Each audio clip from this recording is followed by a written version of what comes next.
Hello good morning students, कैसे हैं आप लोग। अभी हम लोग बात किए थे रिफ्रैक्शन में कि ये रिफ्रैक्शन क्या होता है, लाइट बेंड क्यों करता है, और साथ में बात किए थे मीडियम के बारे में, ऑप्टिकल मीडियम, डेंसर मीडियम और रेयर मीडियम। ठीक है, ये सारा बात कर चुके हैं हम लोग। अब हम बात करेंगे क्या कि एक बात आपको ध्यान क्या रखना है कि एक बात देखिए, ध्यान क्या रखना है आप कि ये आपका जो होता है ये आपका मीडियम हो गया, ये नॉर्मल ड्रॉ कर दिए।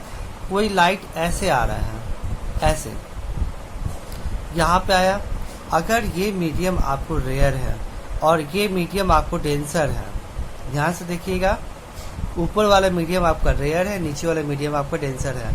यदि कोई लाइट अगर रेयर से डेंसर मीडियम में जाता है तो लाइट की स्पीड कम होने के कारण लाइट जो होता है नॉर्मल की तरफ बेंड कर जाता है।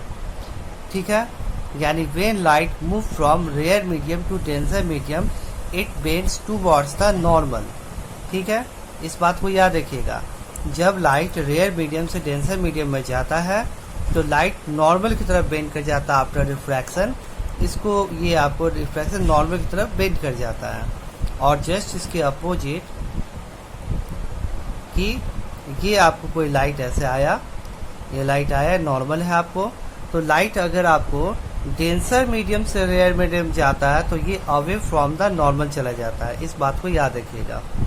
ठीक है, और एक बात को ये भी याद रखिएगा कि एंगल हमेशा हम ये जो नॉर्मल है उससे हम मेजर करते हैं। ठीक है, ये जो नॉर्मल एंगल है उससे हमेशा एंगल मेजर करते हैं, नॉर्मल से। तो यदि लाइट जो होता है रेयर मीडियम से डेंसर मीडियम में जाता है तो light towards the normal bend करता है।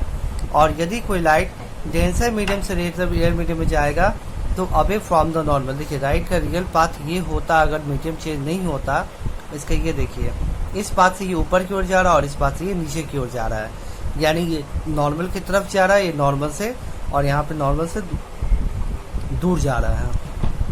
यानी सिंपली बात है कि लाइट जब आपको रेयर मीडियम से डेंसर मीडियम में जाएगा तो टूवर्ड्स द नॉर्मल बेंड करेगा, और लाइट जब डेंसर मीडियम से रेयर मीडियम जाएगा तो अवे फ्रॉम द नॉर्मल जाएगा। ठीक है, अब आइए, अब हम लोग पढ़ते हैं law of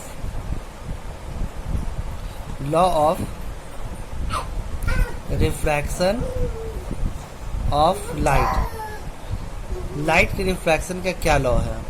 law of refraction of light पहले से देखिए, आपको जो होता है सिंपली जो होता है लॉ होता है क्या, पहले हम फिगर बना लेते हैं। तो ये देखिए लाइट ऐसे आया और ऐसे बेंड किया, तो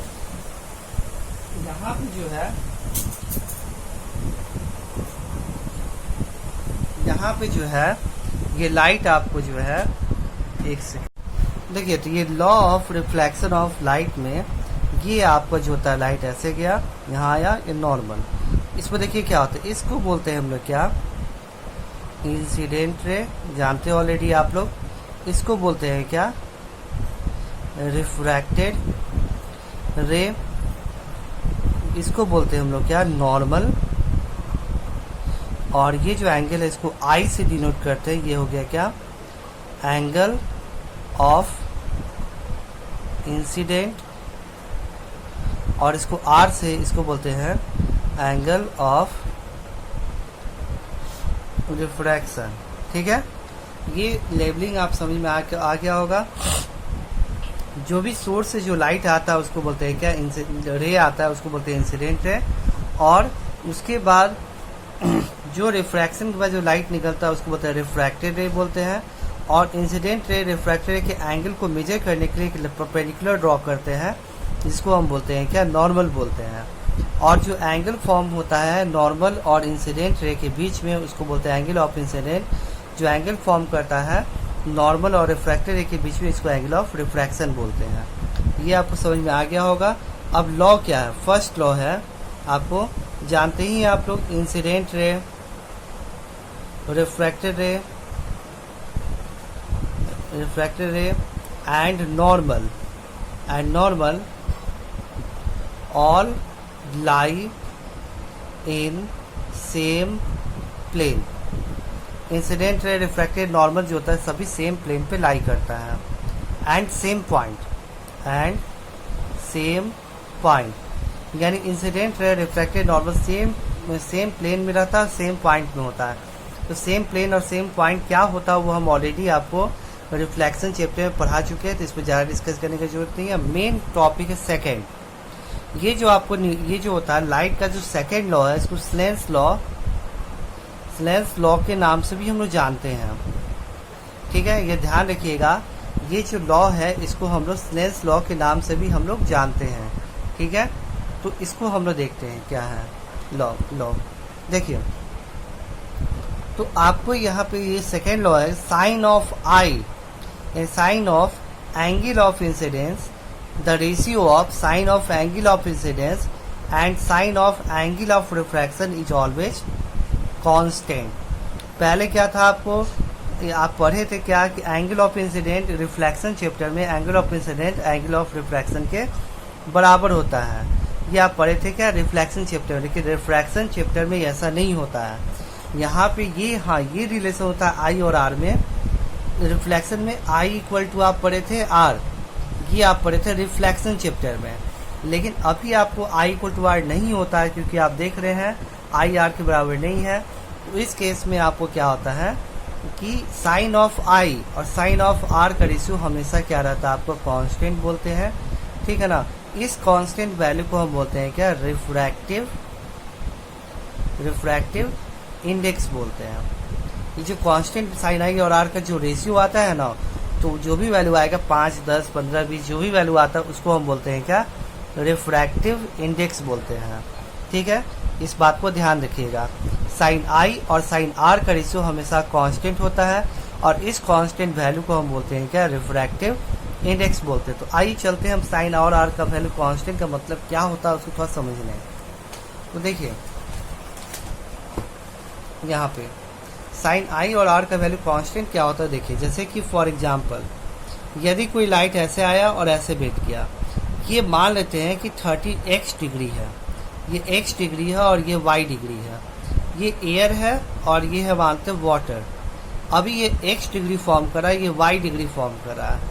तो साइन ऑफ आई की जगह पे क्या है, x है, और आर की जगह पे क्या है, y है। इस दोनों का रेशियो मान लेते सपोज कि 2 आ गया, इसका रेशियो निकाले हमको 2 आ गया।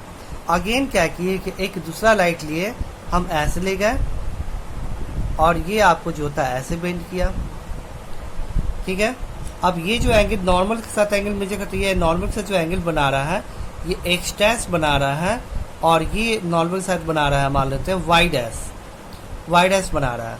तो दोनों का रेशियो लेंगे, sine X dash by sine Y dash. क्या दोनों का वैल्यू अभी भी 2 ही होगा क्या, बिल्कुल अभी वैल्यू इसका क्या होगा, 2 होगा। यानी कहने का मतलब क्या है कि अगर कोई भी मीडियम है, लाइट को आप 20 डिग्री पे भेजिए, 30 डिग्री पे भेजिए, आप उसको 40 डिग्री पे भेजिए, और बाद में लाइट निकलेगा, जब भी आप साइन और आर का रेशियो लीजिएगा हमेशा एक फिक्स वैल्यू होगा, वो वैल्यू कभी भी चेंज नहीं होगा। आप लाइट को कितने भी एंगल पे आप उसको इंसिडेंट कराइए, जब वो रिफ्रैक्ट करेगा और तब दोनों का रेशियो निकालेगा तो वह उसका हमेशा कांस्टेंट वैल्यू आएगा। ठीक है ना, और इसी कांस्टेंट वैल्यू को हम बोलते हैं क्या, रिफ्रैक्टिव इंडेक्स बोलते हैं। ठीक है, इसी कांस्टेंट वैल्यू को हम बोलते हैं क्या, रिफ्रैक्टिव इंडेक्स बोलते हैं। ठीक है, तो ये बात समझ में आपको आ चुका होगा कि रिफ्रैक्टिव इंडेक्स क्या होता है। ठीक है, अब उसके बाद, और हाँ इसी को बोलते हैं क्या, स्नेल्स लॉ के नाम से भी जाना जाता है। ठीक है, तो ये स्नेल्स लॉ क्या होता है, साइन आई और साइन आर का वैल्यू जो होता है हमेशा कांस्टेंट होता है, और इसी ये कांस्टेंट होता है, इस कांस्टेंट वैल्यू को रिफ्रैक्टिव इंडेक्स बोलते हैं, और इस लॉ को हम बोलते हैं क्या, स्नेल्स लॉ के नाम से हम लोग जानते हैं। ठीक है, इस बात को आप याद रखिएगा। ठीक है, तो देखिए आज के में हमारे यही टॉपिक है, अभी ये टॉपिक एंड होता है यहाँ पे। अब नेक्स्ट क्लास में हम आपको जो होता है आगे ज़्यादा बड़ा वीडियो बना के बताएंगे, क्योंकि अभी प्रॉब्लम ये है कि अभी जो है प्रॉब्लम ये है यहाँ पे मेरे पास बुक अवेलेबल नहीं है। बुक अवेलेबल नहीं है तो उसका टॉपिक जो होता है क्या पढ़ाना है उसके बारे में हमको आइडिया ज़्यादा नहीं था, इसलिए बड़ा वीडियो नहीं बना पाए हैं। तो नेक्स्ट वीडियो में हम लोग आगे देखेंगे। चलिए, थैंक यू।